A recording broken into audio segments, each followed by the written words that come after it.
Hey, what's up guys, and welcome back to another Dragon Ball Super episode review. Today we're talking about episode 122, title For One's Own Pride, Vegeta's Challenge to Be the Strongest.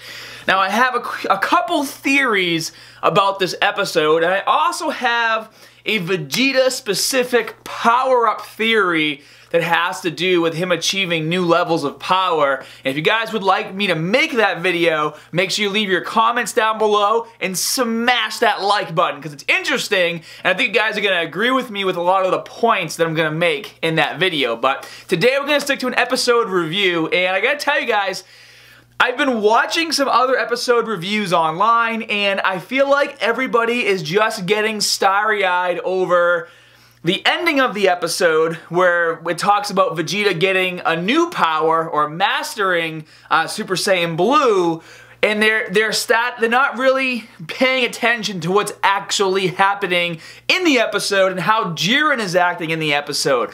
But before we get started with that, two things real quick. Number one, everybody was freaking out over the spoiler images of the Gods of Destructions and the Angels sitting together and then being really close to Universe 11 and Universe 7, like trying to speculate all this stuff. And I wish I said something in my last video, but I didn't. But I kind of just thought it was going to be exactly what happened in the video. They just all were going to sit next to each other, because as the tournament was progressing, even I was kind of looking at it like it's kind of stupid that everyone is sitting so far away from each other. They should all just sit next to each other. So, I mean, and number two, this shirt is my favorite Zelda shirt. I want you guys to know that. And the other thing I want to say, and I cannot wait to see this fight, is Frieza versus Dispo. I mean, in the episode itself, it's really funny watching Frieza mess with people, in my opinion. You know, as much as we hated Frieza in Dragon Ball Z just because he was the evil villain, the nemesis, you know, he was a really big deal. To have him now be on the team and just watching him fight other people, and because now, I mean, you're basically forced to root for Frieza because he's on the same team as the Z Fighters. You have to root for Frieza to win. So it's almost like they're manipulating us to like Frieza more, but to have him just messing around with Dispo and Dispo trying to do the after image technique, and Frieza's like, this is pathetic. Then he tries to sneak in and blast him, and Frieza grabs him with his tail, and he's trying to be all cool and nonchalant, and he's like, oh, my tail is useful. And then Dispo just grabs it and starts running and starts swinging him around, and you see Frieza, you know, getting his face smashed in by someone other than Goku or Vegeta, which never happened. When Dispo had his face and he was grinding it all the way through the mountaintop. That was pretty cool. But guys, like, Dispo, I hate to say it because I really like The Flash. It's one of my favorite shows that's on TV right now, but like, if Topo, Jiren, and Dispo were the Justice League, Dispo would be the Flash, and his only power is moving really fast. I don't think he really is that strong when compared to, like, your Goku, Vegeta, and Frieza's of the universe. Frieza's just gonna, like, melt him. He's just gonna tear him to pieces, and I cannot wait to see that fight. It's gonna be so epic. I cannot wait to cover it in an episode review. But this episode sparked a different theory that I want to throw at you guys. You'll notice in the beginning, you know, when Goku, well, first of all, the whole intro of going from fighter to fighter, like Goku to Frieza to Jiren to Vegeta to Dispo to Topo, to, like, just going back and forth, that whole, you know, intro of the episode was epic. And then Goku powers up and he blasts off. Vegeta says something interesting. He says, what a stupid stunt. And so I'm thinking about that. I'm like, why would he say, what a stupid stunt? Clearly, Goku needs to power up. Why is he saying, what a stupid stunt? Is he looking at Goku and he's thinking, what is the point of you powering up in Super Saiyan God, Super Saiyan form, or Super Saiyan, we'll just say Super Saiyan Blue.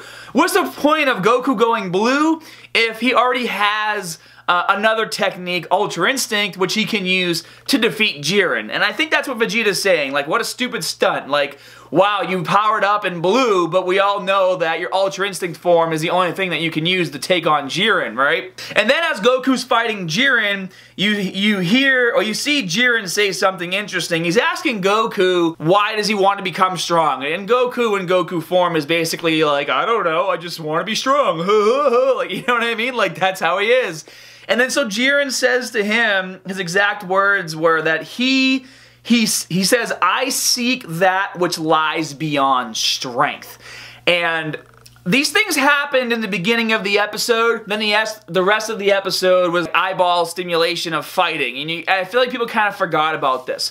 And if you really think about what's happened up until now, I mean, Jiren, if he really wanted to, guys, the display of power, like, it's like we're almost forgetting how when Kale went berserk, Jiren just shut her down without even really lifting a finger. And then even in this fight, like as Vegeta's fighting him, he set Vegeta off on a blast that was sending him off the map and could have taken him out right there. Vegeta was barely able to dodge that and get back on the ring without getting a ring out from that blast that Jiren shot at him. And if we think, like, Jiren could have OP'd every single person in the universe, right? But he didn't do that. He kind of paid attention to things, he was watching things, and I think he was gathering data. I think Jiren's a data gatherer, and he's gathering data to further his own purpose, which is exactly what he says, I seek that which lies beyond strength. Now, clearly, the only way Jiren can seek that which lies beyond strength is by probably getting stronger to surpass his own limitations that he has right now. And throughout the entire, throughout all the battles, it wasn't just Goku and Vegeta that were the Saiyans there that were powering up. You also had Gohan, which we didn't really see much growth from Gohan as he was fighting. But if we take a look at Kaba, Khalifa, and Kale, I mean, they gained a lot of power in that short amount of time.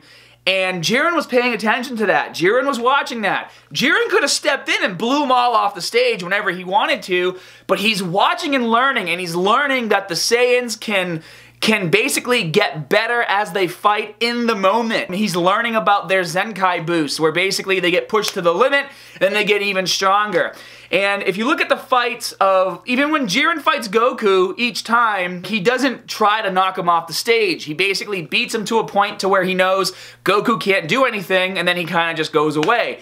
Why would he do that? If his goal is survival, if his goal is for his universe to survive, why wouldn't he take the chance to just knock Goku off? And I think it's because he knows that there is still untapped potential in Goku and Vegeta, and he's trying to draw out that untapped potential, or he's trying to help them perfect their power. Or when Goku went Ultra Instinct, like, Jiren's face is like, oh my god, but like, I don't think his face is oh my god. I think his face is like he's starting to see that he's getting closer to his goal of accomplishing what lies beyond strength. Everyone saw that scene and they got an orgasm over Vegeta dodging all Jiren's punches after Goku got his face smashed in. Vegeta's on the ground, he looks up, he sees the attack, Goku gets taken out, Vegeta swoops in, dodges every punch, and he punches Jiren in the gut, and even Piccolo is like freaking out. He's like, oh my god, he read Jiren's movements. And Jiren is looking down at Vegeta. If we really analyze that situation, it's not like Vegeta punched Jiren in the stomach and Jiren was like coughing up blood or looked like he was in any sort of pain. It just looked like he was surprised. But was he surprised, or was he maybe thinking this whole time I've been pushing Goku to reach his limits so I could figure out what lies beyond strength and get stronger myself? And maybe he's like, this whole time I've been fixated on Goku since day one, since the first minute of the tournament. Jiren's been focused on Goku and just kind of saw Vegeta as the sidekick. My impression is that facial reaction that Jiren had was him looking at Vegeta and being like, oh, maybe I should have been paying attention to you because you're making much more progress and you're able to actually dodge my attacks and attack me without even being in Ultra Instinct form. And so then obviously Jiren beats the crap out of Vegeta, but I do like the scene where Goku is like, all right, Jiren, let's go. And Vegeta just kind of swoops in and starts the fight. Like, that was actually a really funny scene for me. And then the rest of the scene, Vegeta was just doing so amazing. He was displaying all kinds of power. He reached a new level of Super Saiyan Blue that no one's, seen before. That even the gods of destruction couldn't believe how powerful he was able to get for his Gallic gun. Like, it was an amazing blast. And then, of course, it all ended and Jiren's like, all right, bro, like, that was cute. I'm gonna come over here and I'm just gonna put you in an energy ball and I'm gonna electrocute the hell out of you until you pass out and hit the ground.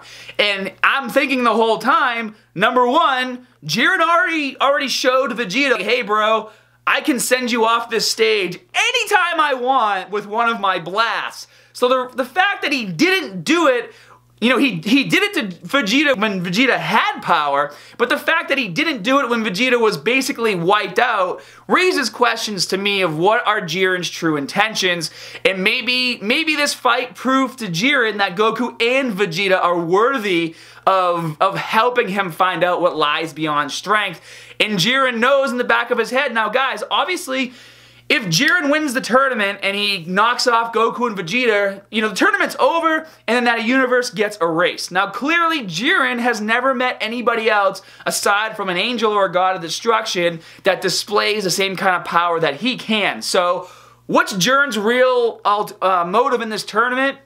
Why hasn't he booted Vegeta and Goku off yet? It's because he sees the potential and he sees this as his only opportunity to find what lies beyond strength, because if Jiren does win and as soon as the tournament is over, Universe 7 gets erased and he's probably not going to find another fighter on the same level as him ever. Let's just face it, like ever. If there were other fighters on the same level, they would have been in the tournament, right? So that's kind of where I saw this episode going, and obviously in the spoilers for the episode coming up, episode 123, Vegeta basically masters Super Saiyan Blue. He looks a little different. I was watching the review from my buddy Mastar, and he was, noticing that Vegeta's hair looks a little different, his pupils look a little different, and obviously he's going to be displaying some incredible power, but will that be enough to take on Jiren?